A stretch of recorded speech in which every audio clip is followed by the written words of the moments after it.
¿Cómo se rastrea a un asesino? Cunanan debe ser considerado extremadamente peligroso y puede estar armado.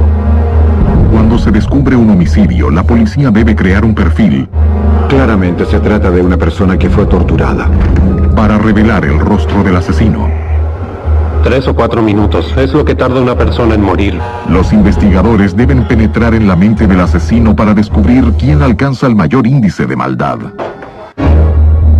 Existe una escala para medir lo más oscuro de la conducta humana. Desde asesinatos impulsivos hasta locura alimentada por violencia.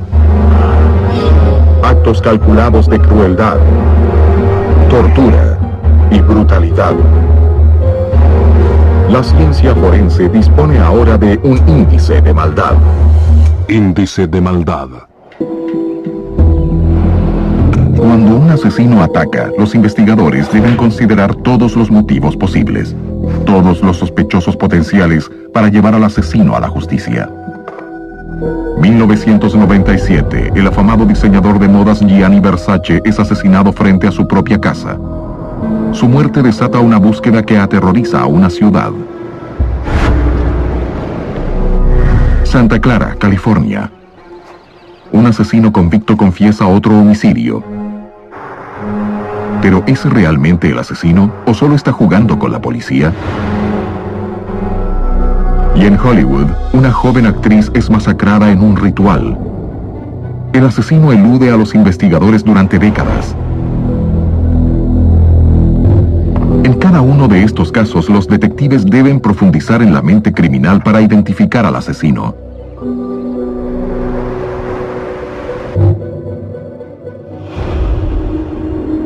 Durante décadas, el psiquiatra forense Dr. Michael Stone ha explorado la naturaleza del mal. Estudiando la psicología de cientos de asesinos, ha creado una escala que lo ayuda a determinar método, motivo y mala intención. Mientras más horrendo el crimen, más alto el lugar que el criminal ocupa en la escala. Pero cuando un asesino aún no ha sido atrapado, depende de los investigadores estudiar los métodos y motivos que apuntan a la identidad de un asesino y revelar dónde atacará otra vez.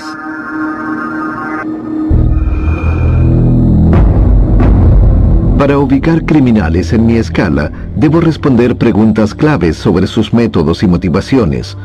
¿Sus crímenes son impulsivos o calculados? ¿El motivo es ira, celos o tortura?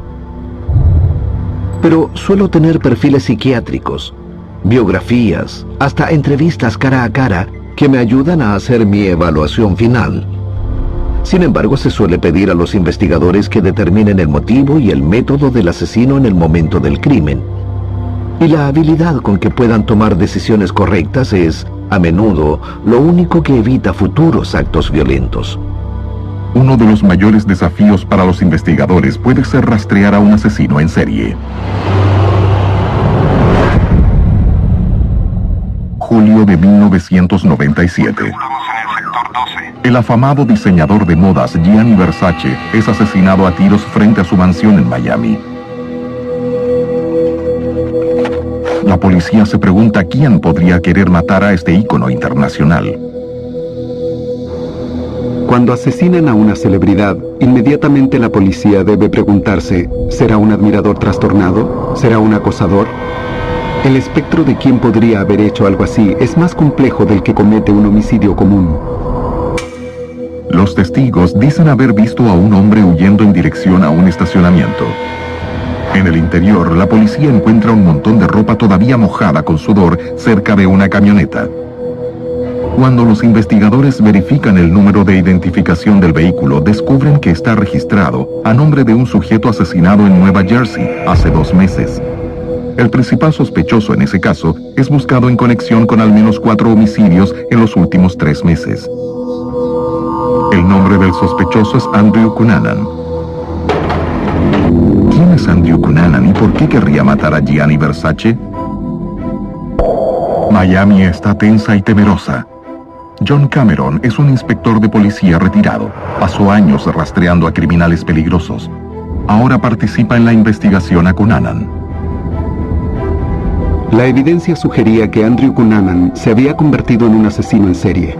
Estaba relacionado a varias víctimas en un corto periodo de tiempo, y por la forma en que mató a Versace a la luz del día, frente a la entrada, sin tratar de ocultarse de ninguna manera, claramente estaba dispuesto a atacar en cualquier momento.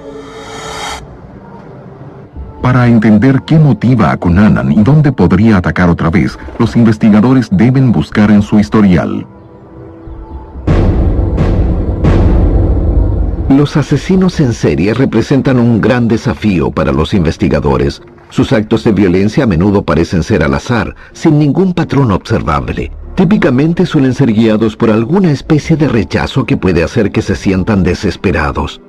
La raíz de esta desesperación suele encontrarse en etapas tempranas de sus vidas. Nacido en 1969, Andrew Cunanan crece en San Diego, California. Abiertamente homosexual, Cunanan se sumerge en la escena social gay de la ciudad. Oculta su origen pobre y se crea una falsa identidad de riqueza y privilegios. De ese modo, entra a un mundo de dinero y decadencia y vende sexo a hombres adinerados y deslumbrantes. Es conocido por idolatrar el lujoso estilo de vida de Gianni Versace.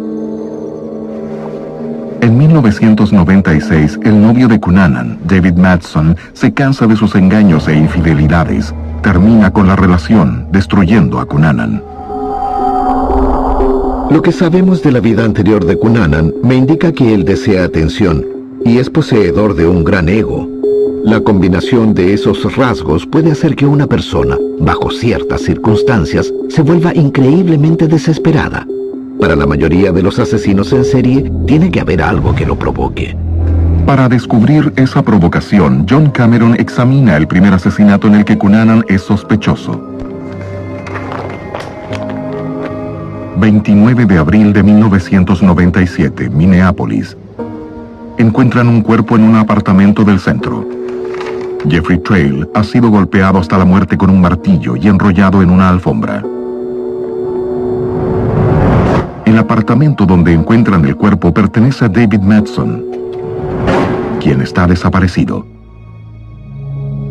Este caso tenía las señales de un asesinato por celos. Siempre es algo muy personal y brutal. Se usan armas poco comunes, porque generalmente usan lo que tienen a mano. No es un crimen planeado. La gran sospecha era que David Madson había matado a Jeffrey Trail en medio de una riña amorosa. Pero 4 días después, Madson es encontrado muerto en la orilla de un lago, 97 kilómetros al norte de Minneapolis. Con la muerte del principal sospechoso del homicidio de Trail, el caso queda abierto. En la búsqueda de más pistas, la policía regresa a la evidencia encontrada en el apartamento de Madson. Encuentran balas del mismo calibre usado para matar a Madson dentro de una bolsa negra de lona. Solo cuando encontraron el cuerpo de David Madson, los detectives reexaminaron alguna evidencia y encontraron el nombre de Andrew de Silva en la bolsa negra, que era un nombre que Andrew Cunanan había usado en California. Eso relacionó a Andrew Cunanan con los homicidios de David Madson y Jeffrey Trail. Los investigadores rápidamente descubren que Madson es el exnovio de Cunanan y Trail es un viejo amigo de San Diego. Pero, ¿qué razón pudo tener Cunanan para matarlos? Existen registros que revelan que Cunanan voló desde San Diego hasta Minneapolis el 25 de abril, 4 días antes de que encontraran el cuerpo de Trail. No había boleto de regreso. Los amigos de los hombres especulan que Cunanan creía que Trail y Madson tenían un romance y por eso perdió la cabeza. Y si este realmente era un crimen pasional por celos, su arranque de violencia debió terminar con las personas que él conocía. Pero no fue así.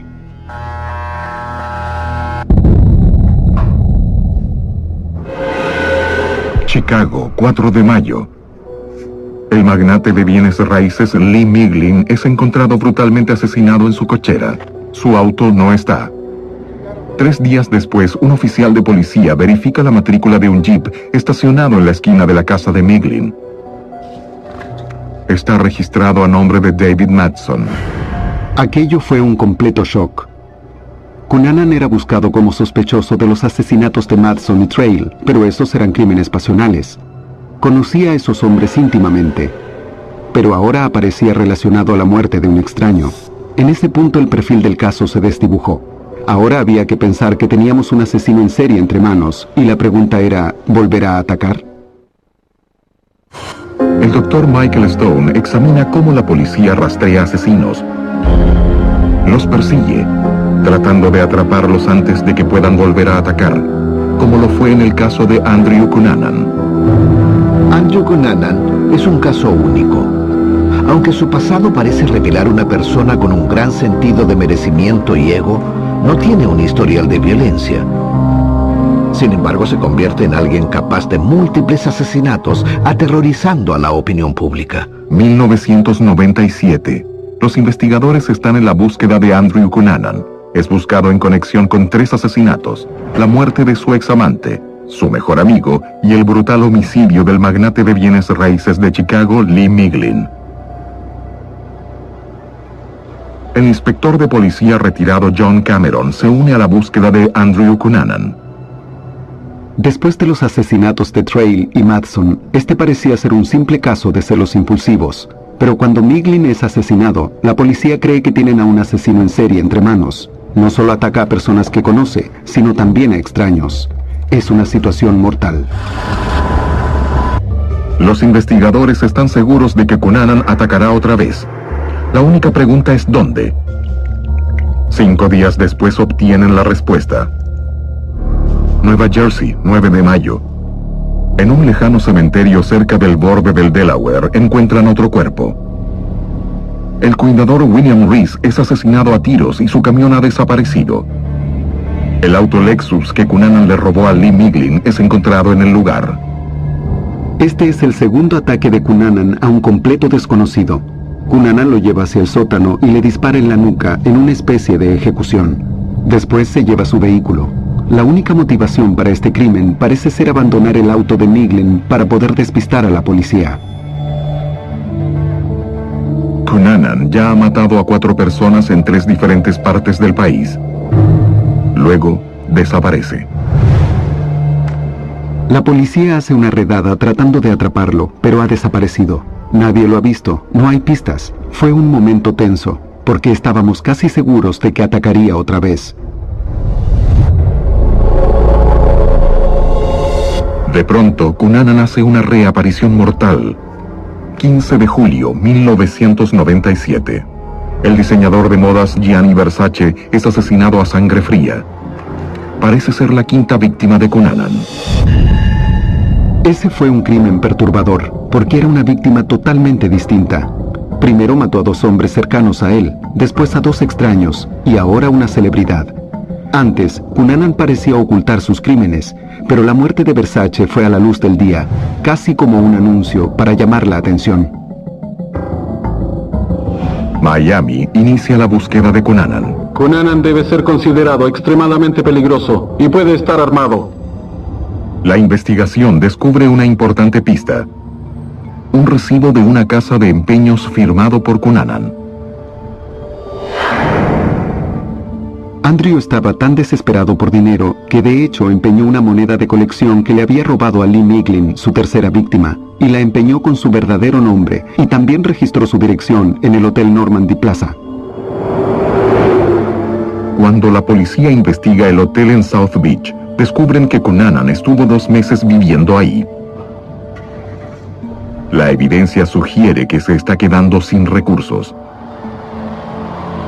Puede que las autoridades por fin se estén acercando. Toda la investigación estaría totalmente concentrada en South Beach. Se habían llevado el vehículo que estaba en el estacionamiento, así que no tenía vehículo. Ya no se encontraba en el hotel, no tenía sus pertenencias, así que cubrirían todo el área tratando de encontrarlo. Estaba prácticamente atrapado. Cientos de pistas están siendo rastreadas en este momento. Miles de volantes han sido distribuidos por toda la comunidad y la nación, en internet, en televisión, en los periódicos, de todo el mundo. Andrew Cunanan es de hecho un hombre marcado. Miércoles 23 de julio. El 911 recibe una llamada.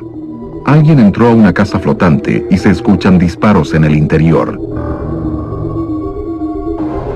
Desde un comienzo sospecharon que podía ser Cunanan.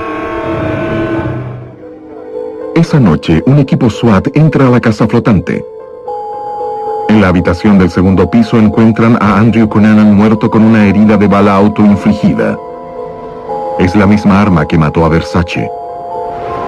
Esta noche, en toda la nación, nuestros ciudadanos pueden descansar y dar un respiro de alivio. El reino del terror que cayó sobre nosotros ha terminado. La serie de asesinatos de Andrew Cunanan terminó como la mayoría, con su propia muerte. Generalmente los asesinos en serie o cometen suicidio o son muertos por la policía. Y este caso no fue diferente.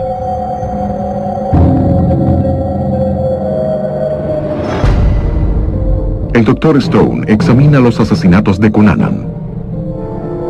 Como la mayoría de los asesinos en serie, Andrew Cunanan estaba fuera de control, consumido por la ira e impulsado por el rechazo. Su necesidad de atención, algo claro desde temprana edad, parece haber contribuido a su necesidad de matar a una celebridad. Por sus crímenes, ubico a Cunanan en el nivel 15. Psicopático, de sangre fría y asesino múltiple. Entender la mente criminal puede ayudar a los investigadores a rastrear a un asesino que huye. Pero ¿qué sucede cuando la policía no tiene que buscar a un asesino? Cuando un posible asesino dice haber cometido un crimen, ¿cómo se sabe si está diciendo la verdad?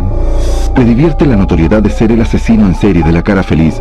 Le gusta que se conozca su historia porque lo valida como asesino. En la mayoría de las instancias de asesinato, el asesino busca evitar que lo detecten. Oculta evidencia cuidadosamente para que los investigadores no puedan relacionarlo con el crimen. Pero hay una categoría de asesino que no intenta ocultar sus actos mortales.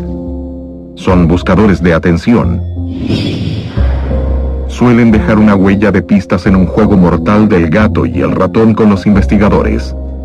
Los buscadores de atención representan un desafío para los investigadores. Anuncian sus crímenes, suelen confesar asesinatos sin mediar interrogación o sin evidencias que los relacione con un crimen. Para los buscadores de atención, recibir crédito y notoriedad es el máximo objetivo. Por estas razones, aun cuando un buscador de atención afirma haber cometido un crimen, los investigadores no pueden estar seguros de haber encontrado al asesino. Ese es el caso del asesino de la cara feliz, Keith Jesperson. 1993, Santa Clara, California. Una mujer no identificada es encontrada muerta. Su cuerpo en descomposición es encontrado en una zanja al borde de la carretera. Ha sido estrangulada. En la escena del crimen se encuentra una linterna, pero ninguna otra evidencia. No surge ningún sospechoso. El caso queda sin resolver. 2006. El detective Ron Bruce se dirige a la unidad de casos sin resolver del departamento de policía local. Está decidido a descubrir quién es la víctima y quién la mató. Revisa la evidencia, pero nuevamente no surge ninguna pista. Entonces, Bruce encuentra una carta en el periódico de Oregon. Contiene detalles específicos del caso, incluida una precisa y escalofriante descripción de la ubicación del cuerpo. Puse el cuerpo cerca de una pila de rocas a unos 40 metros al norte de la autopista 152 rumbo al oeste a unos 30 kilómetros de Santanella, que al arrojar un dardo no estaría a mayor distancia. La carta está escrita por un asesino en serie convicto llamado Keith Jesperson.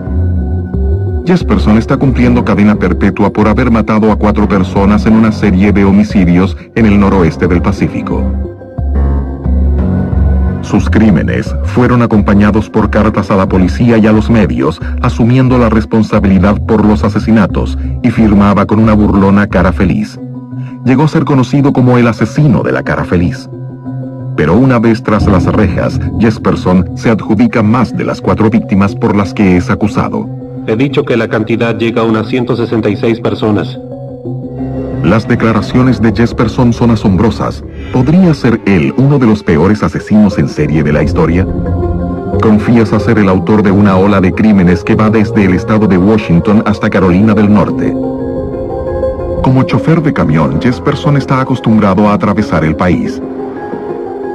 Las autoridades pueden eliminar a Jesperson como sospechoso en muchos asesinatos. Varias veces se determina que es improbable que él haya podido estar físicamente en el lugar a la hora del crimen. Y en uno de esos casos se descubre que un compañero interno le pagó a Jesperson para que confesara un asesinato por el que él estaba cumpliendo condena. Era divertido. A veces era muy gracioso ver la locura del sistema judicial. Si bien Jesperson podría ser responsable de otros crímenes, se sabe que es un buscador de atención que miente, y las autoridades deben ser cuidadosas con todo lo que dice. La notoriedad es el principal motivo de Jesperson para sus crímenes. Su jactancia de tan enorme cantidad de crímenes podría restarle credibilidad. Pero una vez que se ha probado su capacidad de matar, sus afirmaciones deben ser tomadas en serio. El detective Bruce enfrenta un desafío. Tiene una confesión, pero ¿tiene a su asesino? Le divierte la notoriedad de ser el asesino en serie de la cara feliz. Le gusta que se conozca su historia porque lo valida como asesino. Atribuir la muerte de esta víctima al sospechoso equivocado significaría dejar libre a un asesino.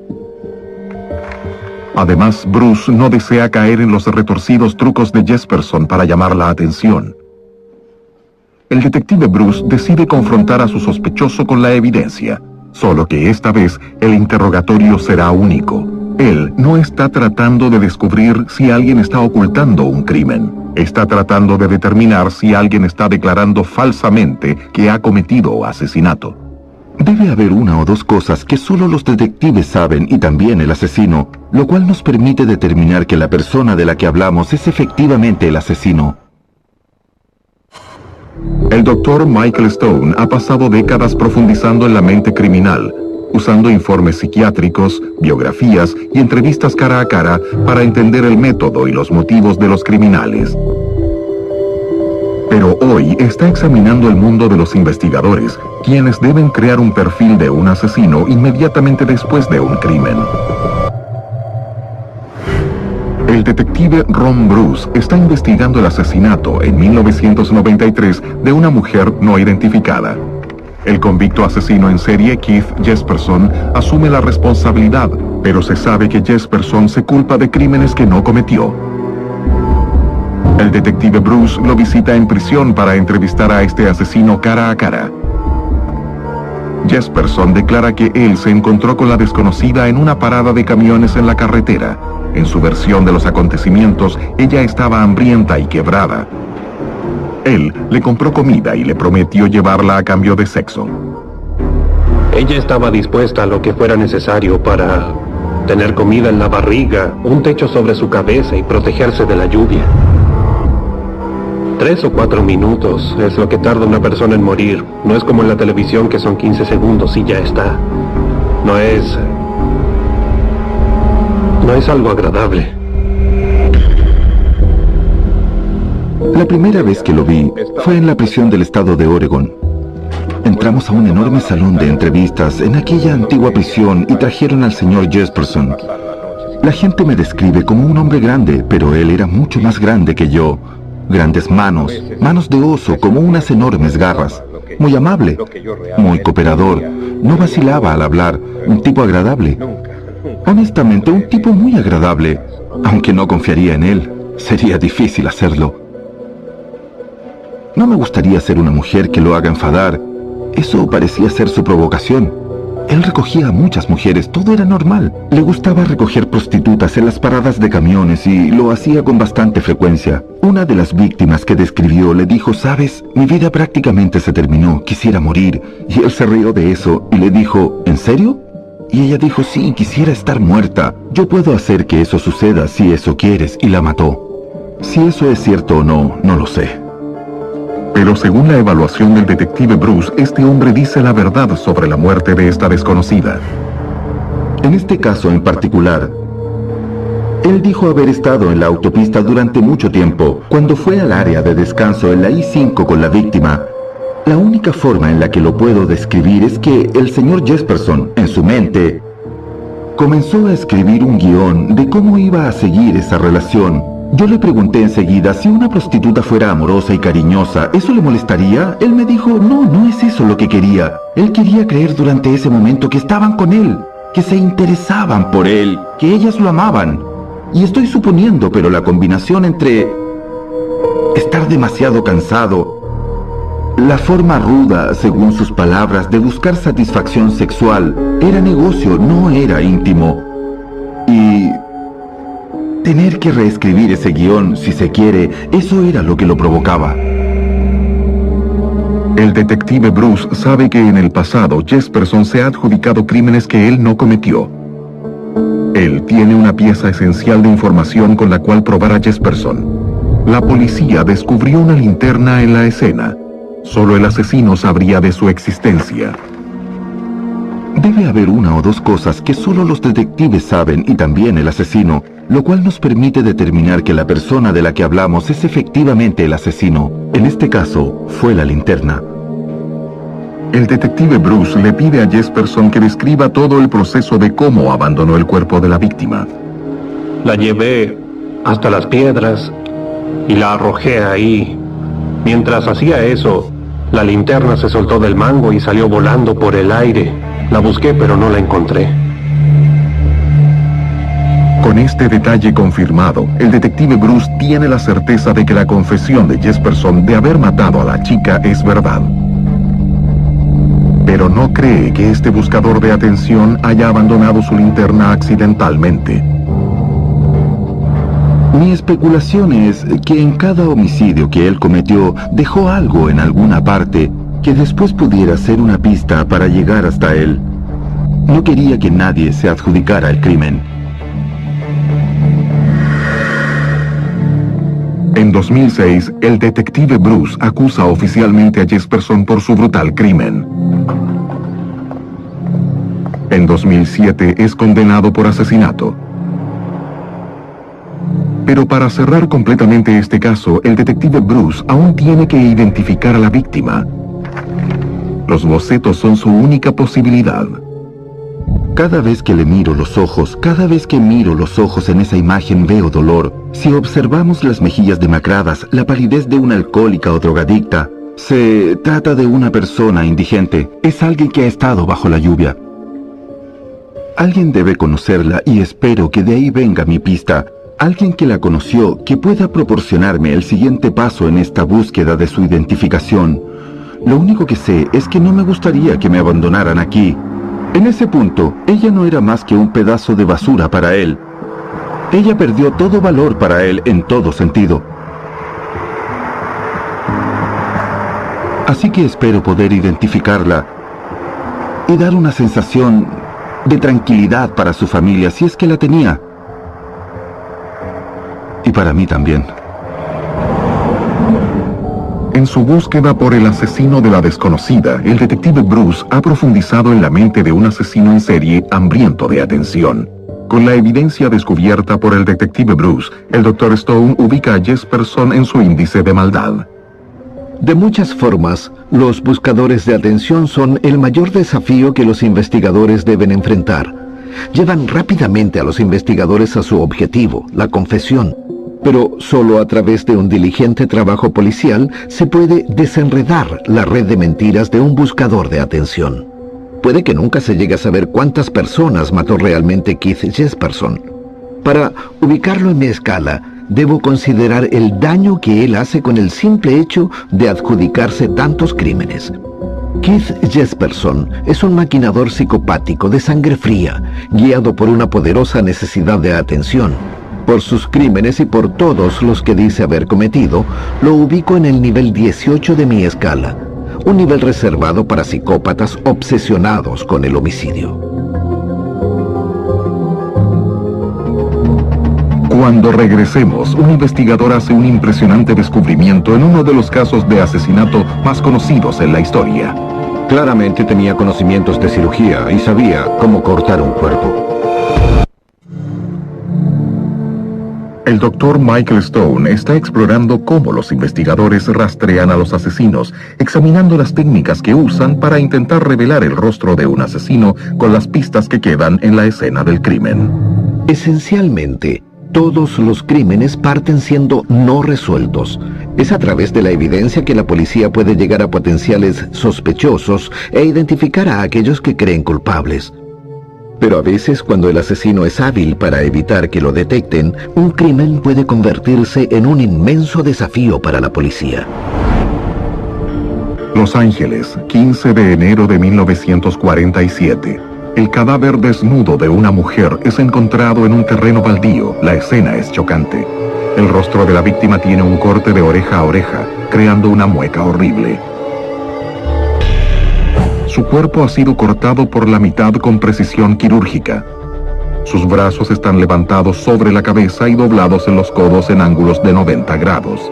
Se encuentra a centímetros de la acera para asegurarse de que su cadáver sea visto. La policía observa su mutilado cuerpo en shock.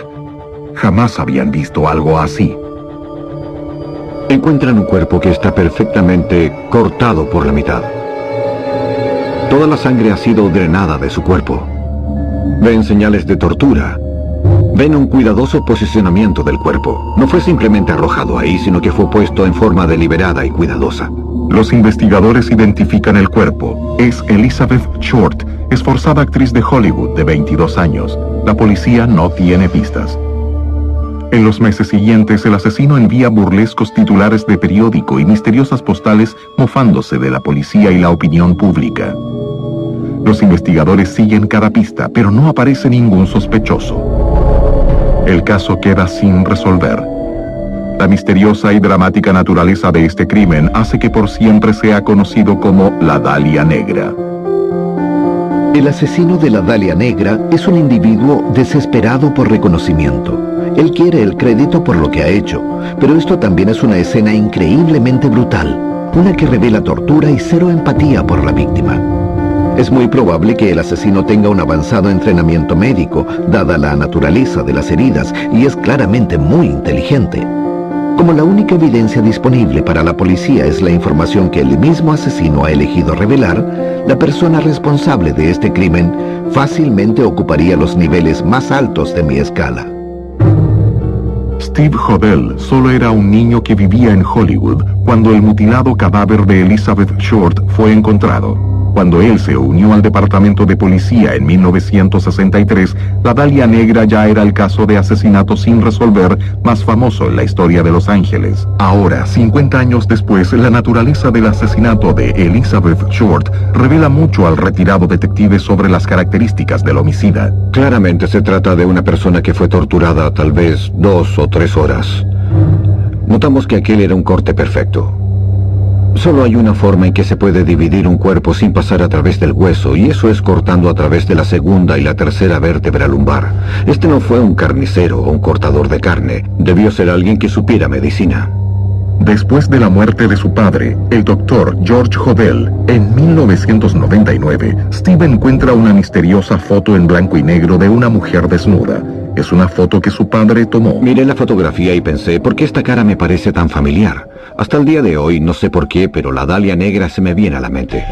Steve cree que la foto es de Elizabeth Short desnuda. Pero ¿por qué el padre de Steve, el doctor George Hodel, tendría esa foto íntima de la Dalia Negra? Comencé a revisar la investigación y a estudiarla, pero no sabía nada. Aun cuando yo había estado en el departamento de policía, y este era su caso sin resolver más famoso, y descubrí que alguien con habilidad quirúrgica cometió el crimen, y pensé, papá era cirujano, pero jamás sospeché que él podía ser el criminal. Steve Hodel se pregunta cómo su padre conocía a Elizabeth Short, y si tenía alguna información sobre el asesinato de la Dalia Negra. Hodel decide profundizar en el pasado de su padre. George Hodel es un talentoso joven, promisorio y lleno de privilegios. A los 9 años es un prodigioso pianista. George es identificado como un genio. Se vuelve un obsesionado del arte, el sexo y la violencia. George se ve a sí mismo como un escritor y fotógrafo, pero nunca es reconocido por este talento. Los oscuros y más peligrosos lugares de la ciudad de Los Ángeles lo absorben. A los 17 años, George se convierte en reportero del crimen y describe horripilantes escenas de crímenes ocurridos en las calles de Los Ángeles. La violencia lo inspira. Con frecuencia, la genialidad viene con inestabilidad emocional. Eso, emparejado con la precoz obsesión de George por la violencia, crea una peligrosa combinación. George Hodel se convierte en doctor. Durante el día maneja una clínica de enfermedades venéreas que guarda los secretos de los magnates y las celebridades de los estudios de Hollywood. Por la noche, realiza decadentes fiestas donde la élite de Hollywood se entrega a las drogas y a las mujeres hermosas. Todas esas increíbles personas venían, disfrutaban, bebían y pasaban momentos maravillosos. Henry Miller, Man Ray, John Huston. Es dentro de los círculos de estas fiestas de Hollywood que George Hodel conoce a alguien que lo une a la Dalia Negra, la víctima, Elizabeth Short. Steve cree que su padre y Elizabeth Short mantuvieron un romance. Mientras más profundiza en el caso de la Dalia Negra, Steve descubre conexiones de su padre con el asesinato por todas partes. El doctor George Hodel tenía entrenamiento quirúrgico, experiencia en periodismo y conocía a la víctima. Por Dios, no puede ser. Existe la posibilidad. ¿Podía el doctor George Hodel ser el asesino de la Dalia Negra? Cerrando un caso que ha permanecido sin resolver por casi 50 años. De hecho, él completó una obra maestra de surrealismo. El cuerpo de Elizabeth Short fue su lienzo, su escalpelo fue su pincel. Él creó algo que él sabía que viviría para siempre. El doctor Michael Stone examina cómo la policía y los investigadores identifican a los asesinos. En ciertas circunstancias, como el caso de la famosa Dalia Negra, el rostro del asesino puede ser un misterio durante décadas después del crimen. El retirado detective de Los Ángeles, Steve Hodel, está convencido de que el hombre responsable de la muerte de la Dalia Negra es su propio padre, el doctor George Hodel. Steve descubre conexiones de su padre con el horrible asesino que dejó el cuerpo mutilado de Elizabeth Short en un terreno baldío. La clave es la hemicorporectomía que se realizó en Elizabeth Short. Solo yendo a través de la segunda y la tercera vértebra lumbar se puede realizar esa operación. Steve revisa los registros de su padre de la escuela de medicina y descubre que George había realizado más de 700 horas de cirugía. Claramente tenía conocimientos de cirugía y sabía cómo cortar un cuerpo. Steve también visualiza el estilo de su padre en las postales anónimas que se mofaban de los periódicos de Los Ángeles. ¿Qué tenemos aquí? Tenemos titulares. Envía titulares. Este no es un matón salido de la calle, es alguien que sabe de periodismo. La experiencia de George como joven reportero del crimen le proporciona una clara conexión a Steve. Fue un periodista, fue un asesino periodista. Pero es el apasionamiento de su padre por el arte surrealista y su deseo de ser reconocido como artista lo que es más revelador para Steve. La clave para entender el asesinato de la Dalia Negra es el surrealismo. Él siempre se vio como un surrealista. Él creía que no había diferencia entre el sueño y el estado despierto. Mientras los otros intelectualmente creían que eran surrealistas, él lo creía en lo más profundo de su corazón. Si uno entra en eso, estás en una posición muy peligrosa porque básicamente te expone a prácticamente cualquier cosa. No hay reglas, no hay moralidad, no hay Dios. El artista surrealista Man Ray y George Hodel son amigos. Man Ray es una enorme influencia para George como artista y la posible inspiración en la posición del cadáver de Elizabeth Short. Revisé las fotos de la escena del crimen inicialmente y me molestaron. La posición deliberada. ¿Qué estaba viendo ahí? ¿Qué trataba de decir el asesino? Comencé a revisar las fotografías de Man Ray. Muchas mostraban decapitaciones, cuerpos segmentados. Una de sus fotografías más famosas se llama El Minotauro. Y es el cuerpo de una mujer cortado por la cintura. Y las manos están puestas en esta posición que representa los cuernos. Este es un toro. El Minotauro era mitad hombre y mitad toro de Creta, que devoraba a jóvenes doncellas y era mantenido vivo en un laberinto. ¿Este trabajo surrealista de Man Ray influyó en George Hodel y en su crimen? El cuerpo perfectamente cortado de Elizabeth Short, la deliberada posición de la figura, el grotesco corte que le cruza la cara. ¿Es la Dalia Negra la obra de arte de George Hodel? De hecho, él completó una obra maestra de surrealismo. El cuerpo de Elizabeth Short fue su lienzo, su escalpelo fue su pincel. Él creó algo que él sabía que viviría para siempre. Después de una investigación de 7 años, Steve presenta la evidencia contra su propio padre a las autoridades. En forma secreta, le llevé todas mis evidencias al fiscal del distrito y él me dijo, basado en lo que me has traído, basado en las fotografías, basado en la evidencia, y si tu padre aún viviera, pediría la pena de muerte.